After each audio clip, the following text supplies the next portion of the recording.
This week on TGC News, new stuff from Ruger and Savage, HK gives the CEO Das Boot, and a chassis for the SIG P320.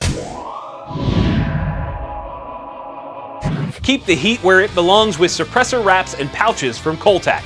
Every single cover is custom made to fit your application, and with tons of options for cover and strap colors, you're sure to get something to match your build. Heck, they even do covers for big bore and shotgun cans. I've got them. For 10% off your entire order, use the code TGC10 at Cole-Tac.com.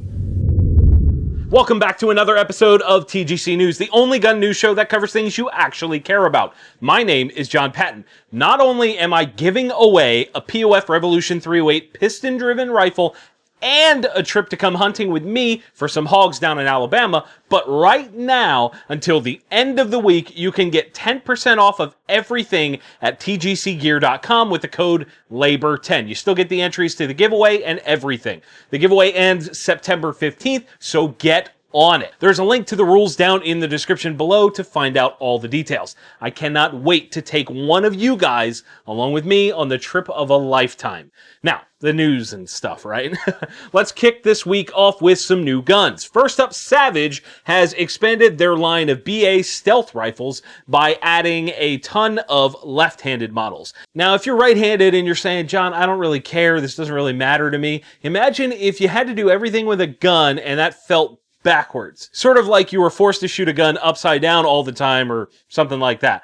That's what it's like a lot of times for left-handed shooters. These new Savage rifles feature all the normal stuff from the Model 10/110 BA stealths, like the AccuTrigger, the stealth chassis with M-Lock, among a bunch of other things. Calibers for these left-handed models include a new-to-the-line 223, the 308, 300 Win Mag, 6.5 Creedmoor, and 338 Lapua. MSRPs range from $1,207 on the low end to $1,622 for the Lapua. Ruger is also expanding its line with the addition of the Ruger American Ranch in 7.62x39. I'm actually pumped about this offering because 7.62x39 ammo is still really cheap in the grand scheme, so if you want to plink a lot, you don't have to feel as bad as you would with something chambered in 308. The other interesting thing about this rifle is that it uses existing Ruger Mini 30 magazines. I would rather have seen Ruger utilize AK magazines, but at least it's not something proprietary to this rifle. One other feature to note is that its 16-inch barrel is threaded 5/8x24, so all standard 30 caliber muzzle devices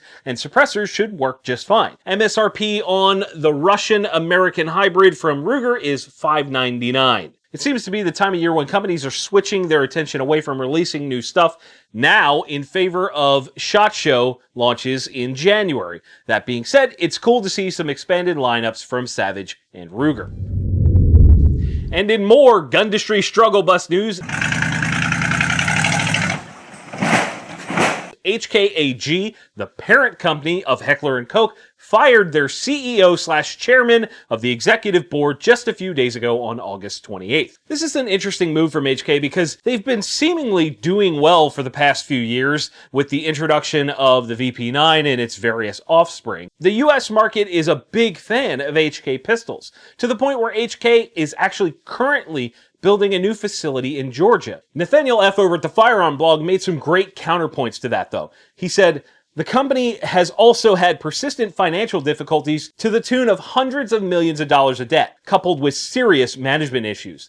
The failure to deliver the XM25 CDTE weapons to the U.S. government due to company officer decisions, as well as the firing of experienced HK President Wayne Weber a few years ago, both point to deeply buried threads of management shortcomings within the company itself. I personally hope that this is going to be a turning point for HK. For years, they've been looked at as arrogant from U.S. civilians, and perhaps new leadership will understand that the U.S. civilian market is massive and bring out some new and innovative guns that aren't stupidly overpriced like the SP5K or heavy like the MR556 and MR762 rifles. Either way, the only constant here is time, and it will tell its story soon enough. What do you think HK needs to do to become a top long gun manufacturer to match its spot near the top of the handgun market? Let me know in the comments. You might be familiar with a chassis system for Glocks known as the Micro Roni. That system has been among the top products that I've been asked about in the last 6 months. Got a lot of questions about it. That being said, I think it's kind of silly with the growth of the AR-9 type guns. But nonetheless, there is a new challenger in that market. Utilizing the modular fire control group and upper from the recently controversial SIG P320, you can have what is essentially a bigger, easier to control pistol. The company is called Fire Control Unit, and the product is called the XO1. As you can see in the pictures, the 320 components drop right in, and it also uses standard 320 magazines. Among the more unique features on the XO1 are the folding, non-reciprocating side charging handle, the angled grip on the forward bottom portion, and the vertical Picatinny rail on the rear, much like the SIG MPX, to accommodate stocks and braces made for the MPX. The top cover portion locks into the lower using a cross pin in the front and a spring-loaded pin in the rear that kind of reminds me of like an AK top cover a little bit. The cool part is that none of this has to be serialized because the trigger pack from the 320 is the serialized portion. I'm not sure I would leave behind my AR-9 for this, but I think it's kind of cool nonetheless. It's an interesting product. There's no word on pricing just yet because this is very early in the product's development, but I'm going to completely speculate and say that I'm guessing it'll come in around $400 to $500 for everything that's shown. No word yet on whether or not it's drop safe. I'm sorry, I have to. That's right, I said it. I said it. It had to be said. Somebody got to say it.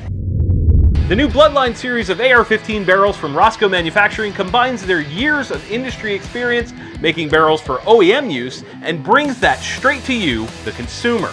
Using high-quality materials and coatings, they make sure that the products they make hold up to hard use. Available now in 5.56 NATO, 300 blackout, and soon in 9mm, they have the barrel to complete your custom build the right way. To get 10% off your barrel, use the code TGC10 at roscomanufacturing.com. We've got some more friendly fire questions that were posted on the TGC Facebook page.